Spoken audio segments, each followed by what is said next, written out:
क्या आपके बच्चे भी मोबाइल फोन के साथ चिपके रहते हैं?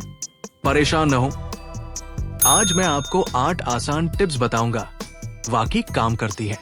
सबसे पहले फोन फ्री जोन बनाएं। खाने की मेज और बेडरूम को मोबाइल फ्री रखें। खुद भी फोन का इस्तेमाल कम करें। बच्चे वही करते हैं जो वो आपको करते देखते हैं। डेली स्क्रीन टाइम शेड्यूल बनाएं। दिन में सिर्फ 1 घंटा या जितना आप मुनासिब समझें। मोबाइल की जगह मुतबादिल सरगर्मियां दें। किताबें, पजल्स, ड्राइंग या बाहर खेलना। बच्चों को बाहर की सरगर्मियों में शामिल करें। पार्क जाना, साइकिल चलाना या फुटबॉल खेलना। फोन पर पैरेंटल कंट्रोल्स इस्तेमाल करें।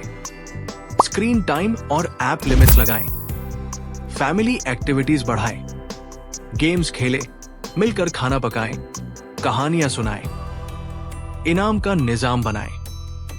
अगर बच्चा शेड्यूल फॉलो करे तो उसे एक्स्ट्रा प्ले टाइम दे या कोई और इनाम दे।